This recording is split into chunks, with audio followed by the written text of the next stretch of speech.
Hi guys, in this video, I want to address one very important question. Why do we have to study statistics? What's so important about it? Let's learn.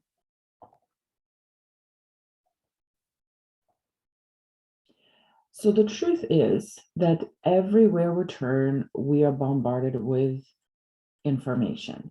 So social media, magazines, um, anything. So here I just put together a few excerptions from different newspapers and magazines, and you can go back and read them on your own. So today I want to share with you one website that I check very often right now, and that's about spread of coronavirus in San Diego.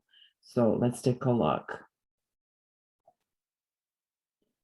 So here we are. This is a website, and we can find a vast amount of information here. We can find the total of cases in San Diego County. We can find the breakdown by age groups. We can have a breakdown by gender. Also, the number of hospitalizations, intensive care, death.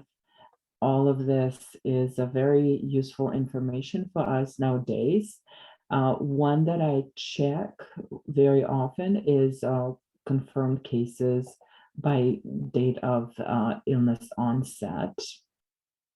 And on the date that I recorded is spring of 2022.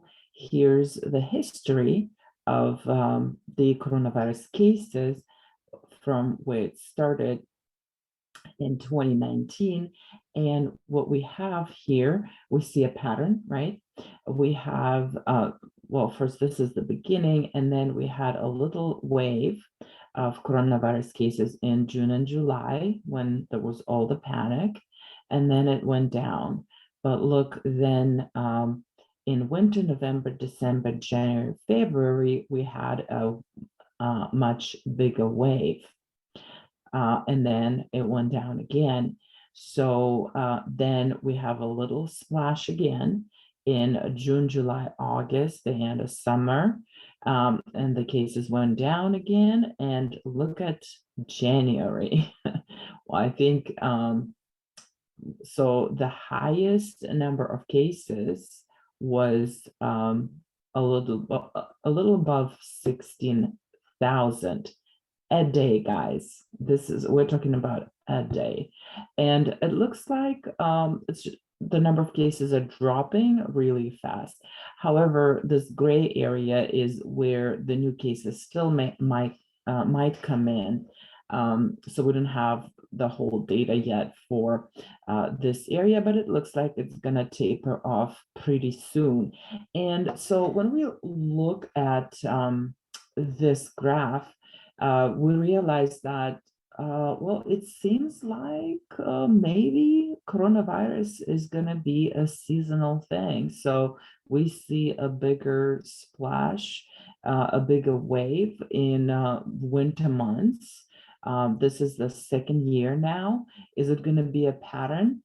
We don't know. We could make predictions based on this. That probably, yeah. Like as for me, honestly, I'm not gonna plan any trips during winter times because we did go on a trip a couple of weeks ago, and my daughter did get coronavirus.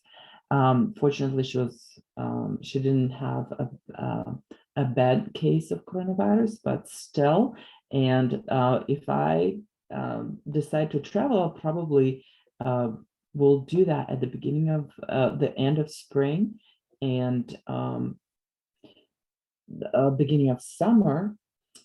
Looks like the cases of coronavirus are not as bad. So it's looking at just this 2-year history of coronavirus. So this is an example of how statistics can be used to your advantage.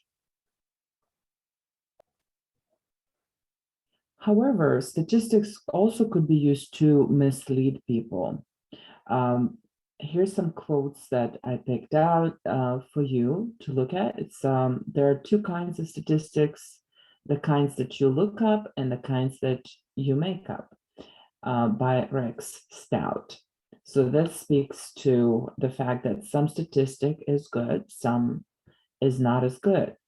And some use statistic as a drunken man uses lamppost for support rather than illumination. So the purpose of this course is to learn how to navigate through the world of statistic.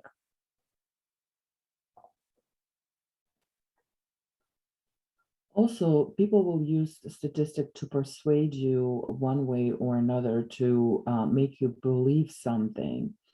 Their ideas, maybe even invest money into their cause, sometimes even to change your lifestyle. So I want to share with you one example, and I will say right away, this is a bad example. I don't stand by what they're saying, but it just shows you how powerful their statements can be. So this is an excerpt from a very controversial Netflix documentary that's called What's the Health? Let's watch.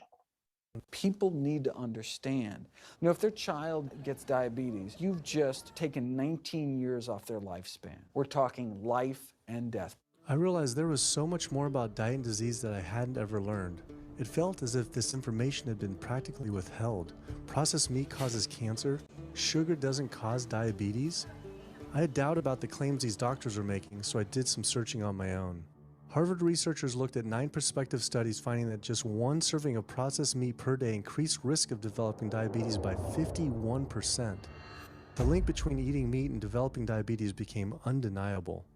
But when I went on the leading diabetes organization's website, the American Diabetes Association, not only did they not have this information front and center, they were featuring recipes for red and processed meat.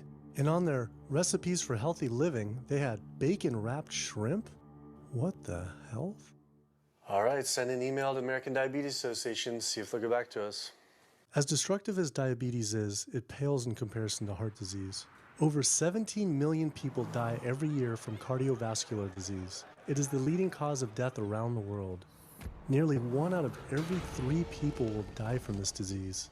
The amount of people who die from cardiovascular disease is the equivalent of 4 jumbo jets crashing every single hour, every single day, every single year.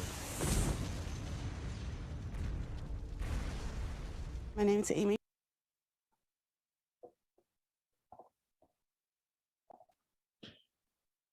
So we're gonna stop here, and in this clip, you're seeing a lot of statistics, and some of it is true. For example, that diabetes is a real problem nowadays. Heart disease is a real problem nowadays. But then they're making statements like, "Oh, sugar doesn't cause diabetes," and the meat is a problem here, and they insert some numbers in there, but they don't really show any real proof, any real statistical analysis that led to that conclusion. So, and they play on people's emotions, and they insert some numbers, and it becomes all of a sudden very believable.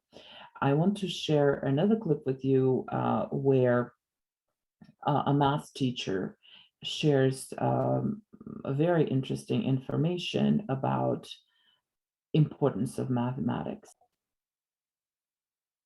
and statistics specifically. Let's watch.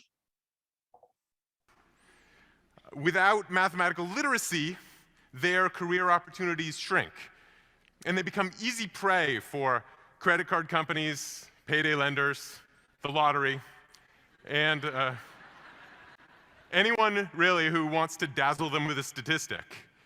Did you know that if you insert a single statistic into an assertion, people are 92% more likely to accept it without question? Yeah, I totally made that up. And 92% is It has weight even though it's completely fabricated. And that's how it works. When we're not comfortable with math, we don't question the authority of numbers. So I hope I convinced you guys that studying statistics is important. So let's dive into it. For the next couple of units, I will let my colleague Anton Butenko read the lecture to you guys, and I'm gonna pick up after unit 2 or unit 3. So see you there.